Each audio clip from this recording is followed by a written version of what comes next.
안녕하십니까. 하나님의 말씀이 나의 하루에 임재하는 시간 하나임입니다. 오늘 하루도 하나님의 말씀을 통해서 우리의 목마름을 채움받는 귀한 시간 되길 기대합니다. 네, 오늘은 로마서 7장 13절에서 25절까지의 말씀입니다. 오늘은 정혜선 선생님께서 읽어주실 텐데요. 우리도 함께 성경을 펴서 천천히 따라 읽도록 하겠습니다. 그런즉 선한 것이 내게 사망이 되었느냐? 그럴 수 없느니라. 오직 죄가 죄로 드러나기 위하여 선한 그것으로 말미암아 나를 죽게 만들었으니 이는 계명으로 말미암아 죄로심이 제되게 하려 함이라. 우리가 율법은 신령한 줄 알거니와 나는 육신에 속하여 죄 아래에 팔렸도다. 내가 행하는 것을 내가 알지 못하노니 곧 내가 원하는 것은 행하지 아니하고 도리어 미워하는 것을 행함이라. 만일 내가 원하지 아니하는 그것을 행하면 내가 이로써 율법이 선한 것을 시인하노니 이제는 그것을 행하는 자가 내가 아니오 내 속에 거하는 죄니라. 내 속 곧 내 육신에 선한 것이 거하지 아니하는 줄을 아노니 원함은 내게 있으나 선을 행하는 것은 없노라. 내가 원하는 바 선은 행하지 아니하고 도리어 원하지 아니하는 바 악을 행하는도다. 만일 내가 원하지 아니하는 그것을 하면 이를 행하는 자는 내가 아니오 내 속에 거하는 죄니라. 그러므로 내가 한 법을 깨달았노니 곧 선을 행하기 원하는 나에게 악이 함께 있는 것이로다. 내 속사람으로는 하나님의 법을 즐거워하되 내 지체 속에서 한 다른 법이 내 마음의 법과 싸워 내 지체 속에 있는 죄의 법으로 나를 사로잡는 것을 보는도다. 오호라, 나는 공고한 사람이로다. 이 사망의 몸에서 누가 나를 건져내랴. 우리 주 예수 그리스도로 말미암아 하나님께 감사하리로다. 그런즉 내 자신의 마음으로는 하나님의 법을, 육신으로는 죄의 법을 섬기노라. 여러분, 오늘 7장 후반부부터 8장에 이르는 로마서의 내용은 감히 로마서의 가장 위대한 부분이라고 말해도 과언이 아닐 정도로 아주 중요한 부분입니다. 실제로 수천 년의 기독교 역사 가운데서 이 로마서 8장을 통해서 회심을 경험하고 예수님을 만나게 된 그 인물들이 정말 숱하게 많았을 정도로 복음이 진하게 담겨 있는 내용이라고 볼 수 있겠죠. 오늘부터 이어지는 그 흐름을 우리가 조금 더 진지하게 묵상해 볼 수 있는 그런 귀한 시간들이 되길 바랍니다. 하지만 로마서의 핵심인 것 치고는 내용이 정말 애매합니다. 여러분, 오늘 21절 이하의 내용을 요약하면 대충 이런 내용이죠. 내 속에는 하나님의 법을 즐거워해서 선을 행하기 원하는 마음이 있는가 하면 또 한편으로는 죄의 법을 즐거워하는 악한 마음 또한 동시에 있다. 그래서 내 속사람으로는 하나님의 법을 즐거워하는데 동시에 내 속에 있는 죄의 법은 나를 계속해서 사로잡아 하나님의 법을 행하지 못하게 한다. 정말 나는 곤고한 사람이구나. 이 사망의 몸에서 누가 나를 건져내 줄 수 있을까? 여러분, 여기까지만 보면 굉장히 괴로워하는 듯한 그런 바울의 모습이 보입니다. 그런데 여러분, 마지막 절은 또 어떻게 기록되어 있나요? 우리 주 예수 그리스도로 말미암아 하나님께 감사하리로다. 갑자기 바울이 감사를 하죠. 그런데 그 뒤의 내용은 또 전혀 감사할 만한 내용이 아닌 걸 볼 수가 있습니다. 그런즉 내 자신이 마음으로는 하나님의 법을, 육신으로는 죄의 법을 섬기노라. 그러다가 내일 8장 1절에 가서는 이렇게 승리의 선언을 합니다. 그러므로 이제 예수 그리스도 안에 있는 자에게는 결코 정죄함이 없나니 라면서 말이죠. 여러분, 이쯤 되면 바울이 이중인격자가 아닐까 염려될 정도로 지금 로마서 7장과 8장의 내용이 왔다 갔다 헷갈린다는 겁니다. 여기서 저는 여러분들에게 오늘 이 묵상을 좌우하는 두 가지 질문을 던지고자 하는데요. 이 질문들을 중점으로 오늘 내용을 천천히 살펴볼 수 있었으면 좋겠습니다. 그 두 가지 질문은 이겁니다. 첫 번째, 과연 이 7장 후반부에 있는 곤고한 바울은 예수님을 믿기 전에 자기 모습을 말하는 것인지 아니면 현재 예수님을 믿고 있는 자신의 모습을 말하고 있는지, 그것이 첫 번째 질문이고, 두 번째 질문은 하나님의 법을 즐거워하는 나의 모습과 또 하나님의 법을 즐거워하지 않는 나의 모습 중에 어느 쪽이 참된 나인가 라는 부분입니다. 먼저 첫 번째 질문, 즉 이것이 지금 예수님을 믿기 전인 과거의 바울인가 아니면 예수님을 믿고 난 후 현재의 바울인가 하는 부분에 대해서는 아직도 수많은 학자들이 의견을 달리합니다. 19절에 보면 여전히 원하지 않는 악을 행하고 있는 바울을 과연 신자로 볼 수 있을 것인가 라는 부분에서 계속해서 의견이 갈리는 거죠. 그런데 저는 이 부분에 대한 힌트를 앞선 로마서 6장에서 찾아보려고 합니다. 여러분, 로마서 6장은 예수님을 믿게 된 우리가 이제 결코 죽지 않았다, 죽지 않은 상태가 되었다 라고 말합니다.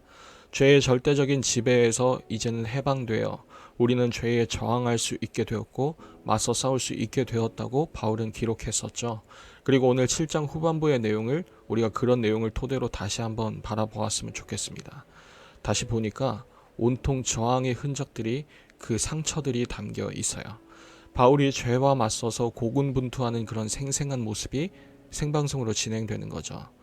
여러분, 죽은 사람은 자신의 죽음을 인지하지 못합니다. 마찬가지로 바울이 정말 죄 가운데 죽어있는 상태라면 죄에 대해 반응하지 못했을 겁니다.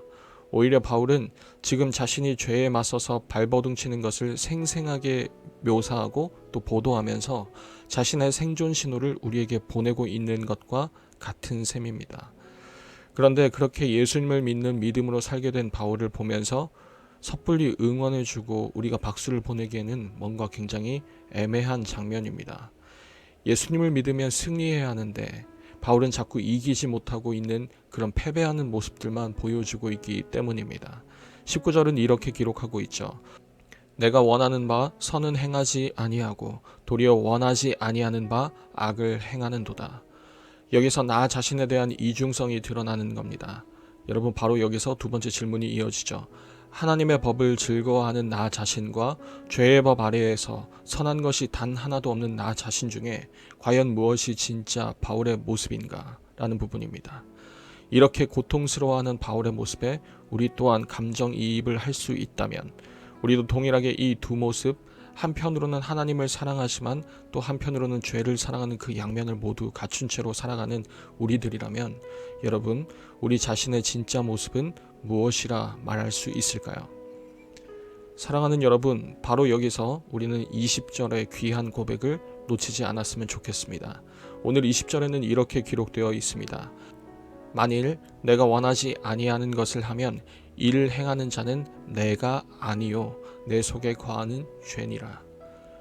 로마서에서 쭉 얘기해왔던 그 믿음으로 변화된 삶, 믿음을 통해서 하나님이 의인으로 보아주시겠다 말한 그 삶, 그리고 그 혜택, 그리고 그 결정타를 오늘 바울은 이렇게 묘사하고 있습니다. 이것은 진짜 내가 아니다 라고 자신있게 외치는 자기 자신의 모습으로 말입니다. 여러분, 믿는 사람은 진짜 내 모습을 아는 사람인 겁니다. 심지어 죄에 무너졌을 때 그때조차도 그리스도인은 참된 나인 내가 하나님의 법을 사랑한다고 알 수 있고 또한 말할 수 있는 존재라는 것입니다. 사랑하는 여러분, 그래서 오늘 24절에서의 그 바울의 절규는 그저 패배자가 내뱉는 절규 정도로 보이지는 않습니다. 오호라 나는 곤고한 사람이로다. 이 사망의 몸에서 누가 나를 건져내랴. 그 질문에 대한 답을 바울도 그리고 우리도 다 알고 있습니다. 우리 주 예수 그리스도로 말미암아 하나님께 감사하리로다. 여러분, 믿음으로 말미암은 새로운 정체성, 믿음으로 사는 삶이라는 것은 예수님께서 다시 오실 때까지 계속해서 이 싸움 안에 머무는 삶입니다. 하나님의 법을 기뻐하게 되었고 그것을 원하게 되었지만 때로는 말도 안 되게 죄 앞에 무너지고 패배할 때 또한 있습니다. 그런데 중요한 것은 우리가 때로는 죄에 대해 이길 때에도 때로는 죄에 대해 무너질 때도 우리는 어느 때이고 간에 우리 자신을 죄 너머에 있다고 스스로 자랑하거나 혹은 나 자신이 상당히 괜찮은 그리스도인으로 여기지 않을 수 있다는 점입니다. 혹은 죄에 짓눌려서 그야말로 볼품없이 참패를 당했을 때 그때조차도 모든 것이 끝난 것처럼 여기지 않을 수 있다는 점입니다. 사랑하는 우리 중고등부 여러분, 우리에게 정말 믿음이 있다면 그 삶에는 좌절과 감사가 뒤따를 것입니다. 바로 나에 대한 절망 그리고 하나님께 대한 감사 말입니다. 한평생 뒤따를 우리의 고백이 바로 이 고백이 아닐까 저는 생각합니다. 우리는 곤고하다. 하지만 우리가 믿는 하나님은 곤고하지 않으시다. 하나님은 아들을 통해 우리를 구원하셨고 우리가 당신을 영원히 즐거워할 수 있도록 성령을 통해 날마다 우리를 새롭게 하신다. 우리 주 예수 그리스도로 인해 하나님께 감사하자.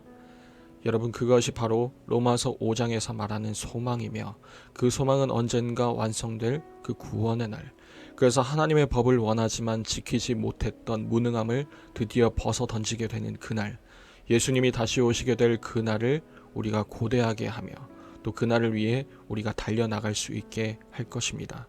바로 그런 삶이 우리의 매일매일이 되기를 소망합니다. 여러분, 오늘 묵상을 마치면서 어떤 찬양의 가사를 제가 읽어드리려고 합니다. 주는 완전합니다 라는 찬양인데요. 제가 가사의 내용을 천천히 읽어드릴 테니까 오늘 로마서 7장의 내용과 맞물려서 함께 묵상해 보시면 좋겠습니다.